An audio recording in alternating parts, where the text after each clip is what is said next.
आज का हमारा टॉपिक होने वाला है नेशनल पॉलिटिकल पार्टीज के बारे में। ठीक है, देखिए हमारे भारत में ना नेशनल पार्टी भी होते हैं और स्टेट पार्टी भी होते हैं। नेशनल पार्टी का यदि हम लोग एग्जांपल लें तो बीजेपी है, कांग्रेस है, ये सारा हमारा क्या है, नेशनल पार्टी है। और अलग अलग स्टेट में अलग अलग स्टेट पार्टी होता है। जैसे हम लोग यदि अपने स्टेट बिहार का एग्जाम्पल लें तो हमारे यहाँ पे एलजेपी है, आरजेडी है, जेडीयू है, ये सारा हमारा क्या स्टेट पार्टी है। तो स्टेट पार्टी भी होते हैं और नेशनल पार्टी भी होते हैं। ठीक है, तो पहले हम लोग बात करेंगे यहाँ पे डिटेल स्टडी करेंगे पहले हम लोग यहाँ पे नेशनल पार्टी का। उसके बाद फिर हमारा एक सेपरेट टॉपिक आएगा जिसका नाम होगा स्टेट पार्टीज। ठीक है, तो सबसे पहले हम लोग यहाँ पे बात करेंगे नेशनल पॉलिटिकल पार्टीज का कि आखिर इसमें कितने हैं अभी फिलहाल, है ना। चले जानते हैं कितने हैं। There are some country wide parties which are called national parties. देखिए कंट्री वाइड पार्टीज का मतलब क्या हुआ। कंट्री वाइड पार्टीज का मतलब ये हो गया कि जिसका पैर जो है ना शहर से लेकर गांव तक फैला हुआ है, ऐसे पार्टी को हम लोग क्या कहते हैं, नेशनल पार्टी कहते हैं। अब शहर से लेकर गांव तक इसका मतलब क्या है, एक शहर से एक ही गांव तक नहीं, हर एक शहर, हर एक गांव, हर एक कस्बा, हर एक मोहल्ला पूरा फैला हुआ होता है। तो नेशनल पार्टी का नाम ही है एक ऐसा पार्टी जो कि पूरे भारत में फैला हुआ हो। ठीक है, तो इसी को हम लोग कहते हैं national parties. These parties have their units in various states. और जितने भी हमारे नेशनल पार्टी होते हैं, नेशनल पार्टी का यूनिट्स मतलब उसके ऑफिस दफ्तर अलग अलग स्टेट्स में होते हैं। फॉर एग्जांपल मान लीजिए जैसे हमारे बिहार का एग्जांपल यदि हम लोग लें तो बीजेपी क्या है, हमारा नेशनल पार्टी है। कांग्रेस हमारा क्या है, नेशनल पार्टी है। तो बीजेपी हो चाहे कांग्रेस हो या फिर कोई और नेशनल पॉलिटिकल पार्टी हो, इन सारे का ऑफिस जो है हमारे बिहार में भी है। जैसे यदि आप यहाँ पे जाएंगे सचिवालय की तरफ जाएंगे, सचिवालय से थोड़ा सा और आगे की ओर जाएंगे तो वहाँ पे जो है आपको बीजेपी का भी ऑफिस मिल जाएगा, कांग्रेस का भी ऑफिस मिल जाएगा। तो जितने भी हमारे नेशनल पार्टी होते हैं, है ना, उनका जो है लगभग मोस्ट ऑफ द स्टेट्स में यूनिट्स होते हैं। यूनिट्स मतलब उनके ऑफिस होते हैं, तभी तो वो उस स्टेट्स में वो काम कर पाएंगे, है ना। तो वही यहाँ पे लिखा हुआ था। तो all these units follow the same policies, programmes and strategy that is decided at the national level. तो जितने भी उसके यूनिट्स हैं, फॉर एग्जांपल मान लीजिए जैसे हमारे सपोज क्या हकीकत भी है, ये हमारे बिहार में ऑफिस है, किसका ऑफिस है भाई, बीजेपी का भी है, कांग्रेस का भी है और उनके एमएलए भी हैं, एमपी भी है कि नहीं। तो बीजेपी के जितने भी एमपी हैं, बीजेपी के जितने भी एमएलए हैं, या फिर कांग्रेस के एमपी या फिर कांग्रेस के एमएलए या फिर कांग्रेस के ऑफिस या फिर बीजेपी के ऑफिस, जितने भी चीज़ें, उन सारे में नियम कानून वही लागू होगा जो नेशनल लेवल पर डिसाइड किया जाएगा। एग्जाम्पल के तौर पे हमारे बिहार में बीजेपी का ऑफिस है, बीजेपी के एमएलए भी हैं, बीजेपी के एमपी भी हैं, है कि नहीं है, बिल्कुल है। तो उन सबको वो बात मानना पड़ेगा जो कि नेशनल लेवल पे डिसाइड किया जाएगा, यानी कि जो नरेंद्र मोदी डिसीजन लेंगे ना उनको सारे को मानना पड़ेगा। ठीक है, वही बात यहाँ पे लिखा हुआ था कि ऑल दी यूनिट्स, यानी कि नेशनल पार्टी के जितने भी यूनिट्स हैं, छोटे छोटे जो हिस्से हैं अलग अलग स्टेट्स में, उन सबको सेम पॉलिसी, प्रोग्राम, स्ट्रेटेजी, हर कुछ उसको मानना पड़ता है, फॉलो करना पड़ता है, जो कि नेशनल लेवल पे डिसाइड किया जाता है। ठीक है, every party in the country has to registered with the election commission of India. जितने, इसके बारे में हमने पिछले वाले क्लास में भी बात किया था, है ना, कि जितने भी हमारे इंडिया में पार्टीज हैं, चाहे वो स्टेट पार्टी हो चाहे वो नेशनल पार्टी हो, उनको पहले क्या करना पड़ता है, रजिस्टर करना पड़ता है, अपने आप को मान्यता प्राप्त करवाना पड़ता है। किसके द्वारा, इलेक्शन कमीशन ऑफ इंडिया के द्वारा। इलेक्शन कमीशन ऑफ इंडिया ने एक बार मोहर लगा दिया, एक बार उसने कह दिया कि आज से आप भी क्या है, एक पार्टी हैं, है ना, तो वो हमारा एक पार्टी कहला जाएगा। लेकिन यहाँ पे मंजूरी किसका जरूरी है, मंजूरी यहाँ पे जरूरी है ECI का, यानी कि इलेक्शन कमीशन ऑफ इंडिया का। वो एक बार कह दिया तो कह दिया, ठीक है, इसीलिए तो उसको कहा गया इंडिपेंडेंट बॉडी, इंडिपेंडेंट बॉडी, उसके ऊपर किसी का हक नहीं है। आगे बढ़ते हैं फिर। हाँ, the election commission of India treats all parties equally but sometimes it offers some special facilities to large and established parties. जितने भी हमारे पार्टीज हैं, चाहे वो स्टेट पार्टी हो चाहे नेशनल पार्टी हो, उन सबको इलेक्शन कमीशन ऑफ इंडिया बराबर नज़रिए से देखते हैं, सबको बराबर वैल्यू देता है। लेकिन बहुत रेयर केस में ऐसा भी होता है कि जो हमारे बहुत पुराने पार्टी हैं, जो कि बहुत बड़ा पार्टी है, एस्टेब्लिश्ड पार्टी है, बहुत विख्यात पार्टी है, उनको कुछ स्पेशल फैसिलिटी भी इलेक्शन कमीशन ऑफ इंडिया के द्वारा दिया जाता है। क्यों दिया जाता है भाई, क्योंकि वो पुराना पार्टी है, लोगों का विश्वास है उसके ऊपर, है ना, तो वो भी प्रावधान है यहाँ पे। ठीक है, तो वही बात यहाँ पे कहा गया कि भारत में जितने भी पार्टी हैं उन सबको जो है बराबर नज़रिए से देखा जाता है। लेकिन कुछ केस में है जो कि हमारे बहुत बड़े पार्टी हैं, एकदम पूरा इस्टेब्लिश्ड पार्टी हैं, उनको जो है इलेक्शन कमीशन ऑफ इंडिया के द्वारा कभी कभी स्पेशल फैसिलिटी मिल जाता है कभी कभी। ठीक है, आगे हाँ ये तो हो गया। These parties are given a unique symbol, और इन सारे पार्टी के पास अपना क्या होता है, एक यूनिक सिंबल होता है। और यूनिक सिंबल कौन देता है भाई, इलेक्शन कमीशन ऑफ इंडिया के द्वारा ही रजिस्टर्ड किया जाता है, तब जाके उसको आप यूज कर सकते हैं। जैसे अभी बीजेपी का क्या सिंबल है, कमल, कांग्रेस का क्या है, पंजा छाप है ना। तो ये सारा सिंबल किसने दिया, इलेक्शन कमीशन ऑफ इंडिया ने दिया, उनके द्वारा ये मान्यता प्राप्त है। ठीक है, आगे बढ़ते हैं। Only the official candidates of that party can use that symbol. अब सवाल ये है कि उस पॉलिटिकल पार्टी के सिंबल का यूज कौन कौन कर सकता है भाई, कौन कौन यूज कर सकता है, वो सारे लोग यूज कर सकते हैं जो कि उस पार्टी से ताल्लुक़ रखते हैं, यानी कि जो ऑफिशियल कैंडिडेट है। ऑफिशियल कैंडिडेट का मतलब जो कि पार्टी के द्वारा मान्यता प्राप्त है कि ये हमारा क्या है कैंडिडेट है, उसको वो इस्तेमाल कर सकता है। ठीक है, आगे बढ़ते हैं फिर। लेकिन अब आपके मन में सवाल आ गया होगा कि सर चुनाव के वक्त तो हम देखते हैं कि आम आदमी भी उसका सिंबल का यूज कर लेता है। हाँ, चुनाव के वक्त कर लेता है क्योंकि उनको अपना कैंपेनिंग भी करना है। कैंपेनिंग मतलब प्रचार प्रसार करना है भाई। जब आप सिंबल दिखाएंगे नहीं तब तक लोग आपको कैसे पहचानेंगे कि आप किस पार्टी से बिलोंग करते हैं, है ना। तो उस केस में चलता है। लेकिन इस केस में क्या होता है, इस केस में ये है कि जितने भी उसके ऑफिशियल कैंडिडेट हैं जिनको कि पार्टी ने खुद चुना है कि हमारा कैंडिडेट है, वो सारे लोग उस सिंबल का इस्तेमाल कर सकते हैं। आप देखते भी होंगे जितने भी हमारे एमएलए होते हैं, एमपी होते हैं, जिस पार्टी से होते हैं, वो सारे लोग क्या करते हैं, उस पार्टी के सिंबल को अपने गाड़ी के ऊपर लगाते हैं कि नहीं लगाते हैं। वही बात यहाँ पे था, कोई डाउट इसमें। चलिए आगे बढ़ते हैं फिर। उसके बाद हमारा यहाँ पे एक टॉपिक आता है recognised political parties. Recognised political party का मतलब ये हो गया ऐसा पॉलिटिकल पार्टी जिसको कि रिकॉग्नाइज कर दिया गया है, जिसको कि मान्यता प्राप्त मिल चुका है, किसके द्वारा, इलेक्शन कमीशन ऑफ इंडिया के द्वारा। वैसे पार्टी को हम लोग कहते हैं रिकॉग्नाइज्ड पॉलिटिकल पार्टीज। तो वही यहाँ पे लिखा हुआ है कि the political parties which have been recognised by the election commission of India are known as recognised political party. तो जिस पार्टी को मान्यता प्राप्त मिल गया है, इलेक्शन कमीशन ऑफ इंडिया ने परमिशन दे दिया है चुनाव को लड़ने का, गवर्नमेंट को फॉर्म करने का, वो पार्टी हमारा रिकॉग्नाइज्ड पॉलिटिकल पार्टी कहलाता है। ठीक है, कोई डाउट इसमें। चलिए आगे बढ़ते हैं। एग्जाम्पल इसका क्या क्या हो सकता है, examples of recognised political party का, जैसे बीजेपी है, कांग्रेस है, और भी बहुत सारे हैं जिसके बारे में अभी हम लोग बात करेंगे। ठीक है, तो जितने भी हमारे रिकॉग्नाइज्ड पॉलिटिकल पार्टी हैं, ऑब्वियस ये बात है उनको परमिशन मिल चुका है इलेक्शन कमीशन ऑफ इंडिया के द्वारा कि आप चुनाव को लड़ सकते हैं। ठीक है, इलेक्शन कंटेस्ट कर सकते हैं। आगे बढ़ते हैं फिर। अच्छा, यहाँ पे ना बहुत बार ये पूछा जाता है कि कोई भी जो पार्टी है वो नेशनल पार्टी कैसे बनता है, या फिर कोई पार्टी स्टेट पार्टी कैसे बनता है। क्या हम इलेक्शन कमीशन ऑफ इंडिया के पास गए और वो हमको बोल देगा कि भाई तुम स्टेट पार्टी हो, तुम नेशनल पार्टी हो, ऐसे क्या? नहीं, इसके पीछे थोड़ा सा क्राइटेरिया है। जैसे हमारे भारत में अभी प्रेजेंट में फ़िलहाल 7 ही नेशनल पार्टी हैं, लेकिन आपने पिछले वाले क्लास में क्या देखा, पिछले वाले क्लास में आपने ये देखा कि कितना पॉलिटिकल पार्टी था, 750, है ना।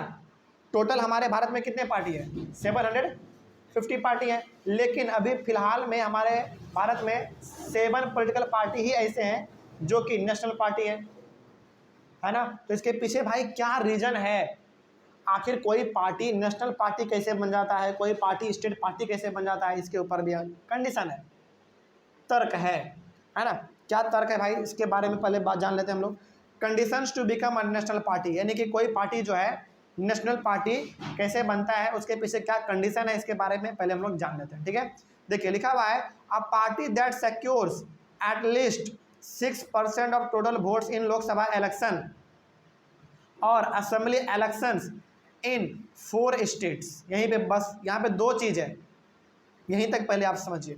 उसके बाद क्योंकि एंड लिखा हुआ है, बहुत सारे इसमें बच्चे कंफ्यूज हो जाते हैं, तो यहाँ पे हम कन्फ्यूजन को क्रिएट करना चाहते हैं, सॉरी क्रिएट नहीं, दूर करना चाहते हैं। ठीक है, तो आपके माइंड में जो कन्फ्यूजन क्रिएट हो चुका है उसको हम दूर करेंगे अभी। फिलहाल अभी आप यहाँ तक ध्यान दीजिए कि यहाँ तक क्या लिखा हुआ है। कोई भी पार्टी नेशनल पार्टी कैसे बनेगा, पहला यहाँ पे कहा गया है कि कोई भी पार्टी लोकसभा के जब चुनाव होते हैं उस समय पे टोटल वोट का यदि वो 6% वोट अचीव कर लेता है, समझिएगा मेरे बात को यहाँ पे ध्यान से। लोकसभा का जब चुनाव होता है तो वो पूरे भारत में होता है, तो पूरे भारत में जो चुनाव होगा वो 100% होगा। तो उस 100% चुनाव में से 100% वोट में से यदि 6% वोट कोई पार्टी अचीव कर लेता है तो वो पार्टी क्या बन जाएगा, नेशनल पार्टी बन जाएगा। ये पहला शर्त है। दूसरा शर्त यहाँ पे देखिए और लिखा हुआ है, और का मतलब क्या, या, ये नहीं तो ये, इस प्रकार से। तो कोई पार्टी यदि लोकसभा के चुनाव में 6% वोट अचीव कर लेता है तो वो पार्टी हमारा नेशनल पार्टी का दर्जा प्राप्त कर लेगा। या फिर असेंबली इलेक्शन इन 4 स्टेट्स, या फिर 4 स्टेट्स में क्या हो, असेंबली इलेक्शन हो, जिसको हम लोग क्या कहते हैं, विधानसभा का इलेक्शन कहते हैं। 4 स्टेट्स में होना चाहिए। हो सकता है कि वो बिहार हो जाए, यूपी हो जाए, उत्तर प्रदेश, सॉरी बिहार, यूपी, झारखंड और उड़ीसा हो जाए, कोई भी 4 स्टेट ले लीजिए। यदि वो पार्टी अलग अलग 4 स्टेट्स में कितने वोट को अचीव कर ले, 6% को वोट वो अचीव कर ले, लेकिन कितने स्टेट्स में होना चाहिए, 4 स्टेट्स का मिला के होना चाहिए। 6% यदि वो वोट अचीव कर लेता है तब भी वो नेशनल पार्टी का दर्जा अचीव कर लेगा। कोई समस्या इसमें? चलिए अब बढ़ते हैं आगे। अब है एंड। तो ये 2 कंडीशन था। पहला तो ये था कि लोकसभा का चुनाव जब हो तो उस चुनाव में आप टोटल वोट में से 6% वोट अचीव कर लीजिए। लोकसभा का चुनाव, हाँ, आम आदमी उसमें वोट करता है, आम आदमी वोट करता है, हमारे माता पिता वोट करते हैं। आप 18+ हो जाएंगे तो आप भी वोट करेंगे, है ना। तो जो भी पार्टी लोकसभा के चुनाव के लिए, जब लोकसभा का चुनाव होता है उसमें यदि वो 6% वोट को अचीव कर लेता है तो वो नेशनल पार्टी का दर्जा प्राप्त कर सकता है। या फिर और असेंबली इलेक्शन यानी कि विधानसभा का इलेक्शन 4 स्टेट्स में हो और वहां पे वो 6% वोट अचीव कर ले तो भी चारों स्टेट में अलग अलग 6% की, चारों स्टेट नहीं, चारों स्टेट्स का अलग अलग 6%।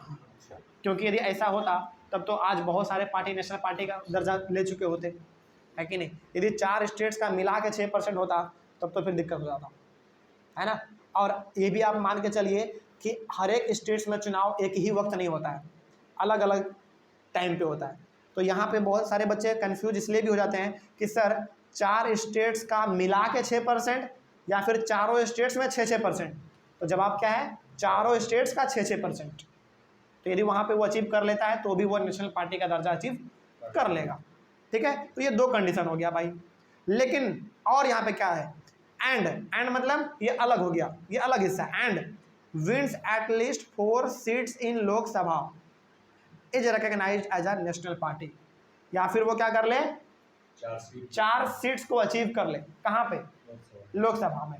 इसका मतलब क्या हुआ भाई, इसका मतलब हो गया 4 सीट्स का मतलब क्या है, 4 सीट्स का मतलब ये हो गया कि 4 कॉन्स्टिट्यूएंसी में उस पार्टी का लीडर क्या कर ले, जीत को हासिल कर ले, तब भी जाके वो नेशनल पार्टी का दर्जा अचीव कर लेगा।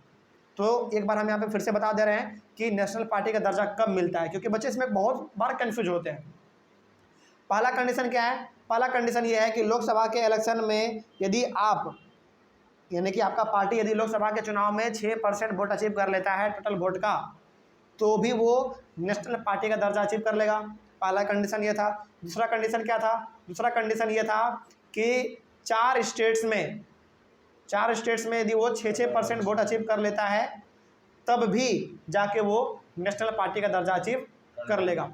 और तीसरा कंडीशन क्या था कि यदि लोकसभा के चुनाव में वो 4 सीट्स भी जीत लेता है। हमारे लोकसभा में अभी कितने सीट्स हैं टोटल, 543 में यदि वो 4 सीट्स भी यदि वो जीत लेता है तब भी जाकर उस पार्टी को नेशनल पार्टी का दर्जा मिल जाएगा। और उसको वो नेशनल पार्टी का दर्जा कौन देगा, इलेक्शन कमीशन ऑफ इंडिया देगा, ECI, ठीक है। कोई समस्या है इसमें?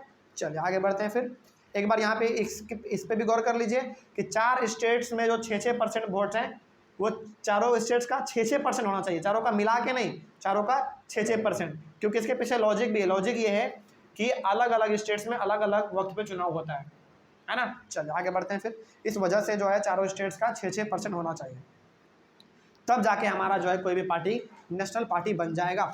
लेकिन कोई भी एक स्टेट पार्टी कैसे बनता है, इसके ऊपर भी बात कर लेते हैं हम लोग। A party that secures at least 6% of total votes in an election to the legislative assembly of a state. यहाँ पे पहले बात कर लेते हैं क्योंकि एंड आ गया है ना, एंड के पहले तक बात कर लेते हैं। आपके स्टेट में चुनाव हुआ लेजिस्लेटिव असेंबली का, यानी कि विधानसभा का चुनाव हुआ है ना, तो उसमें वोट कितने हैं 100%। तो 100% वोट में से यदि 6% वोट विधानसभा के चुनाव के लिए जो हो रहा है इलेक्शन, उसका यदि 6% कोई वोट अचीव कर लेता है तो उस पार्टी को स्टेट पार्टी का दर्जा मिल जाएगा। फॉर एग्जांपल जैसे हमारे बिहार का एग्जांपल लें तो बिहार का जो आरजेडी है, जेडीयू है, ये सब हमारा क्या है, स्टेट पार्टी है। इसका मतलब क्या हुआ, इसका मतलब ये हो गया कि जब विधानसभा का चुनाव हुआ होगा बिहार में, तो ये क्या कर लिया होगा, 6% वोट को अचीव कर लिया होगा, तब जाके इलेक्शन कमीशन ऑफ इंडिया ने इसको स्टेट पार्टी का दर्जा दे दिया। ठीक है, तो ये पहला कंडीशन है। एंड मतलब क्या, और दूसरा क्या है भाई, दूसरा ये है कि wins at least 2 seats is recognised as state party, या फिर वो क्या कर ले, 2 सीट्स को जीत ले, कहाँ पे, विधानसभा में, यानी कि लेजिस्लेटिव असेंबली में 2 सीट्स जीत ले कोई भी पार्टी, तब भी जाके उसको स्टेट पार्टी का दर्जा मिल जाता है। ठीक है, तो ये था हमारा कंडीशन स्टेट पार्टी को लेकर यहाँ पे और नेशनल पार्टी को लेकर यहाँ पे, कोई समस्या अब नहीं रहेगा। चलिए आगे बढ़ते हैं। फिर उसके बाद आगे बढ़ते हैं। There were 7 national recognised parties in the country in 2019। 2019 के हिसाब से, और 2019 में हमारा क्या हुआ था भाई, लोकसभा इलेक्शन हुआ था, याद कीजिए, है ना। 2019 में लोकसभा इलेक्शन हुआ था। उस समय का डाटा ये है कि 2019 का डाटा ये है कि हमारे भारत में उस समय पे कितने नेशनल पार्टी थे, कितने, 7। 2019 का यहाँ पे डाटा दिया जा रहा है आपके पास। बहुत सारे बुक में 2014 का डाटा दिया हुआ है, बहुत सारे बुक में 2004 का भी डाटा दिया हुआ है। तो आपके बुक में आप ऑनलाइन वाले प्लस ऑफलाइन वाले बच्चे, आप यहाँ पे देख लीजिए कि आपके बुक में कौन सा डाटा दिया हुआ है। यहाँ पे जो मैंने मेंशन किया है वो मेंशन किया है 2019 का, थोड़ा सा ये करंट है अभी, ये फ़िलहाल अभी ताज़ा है।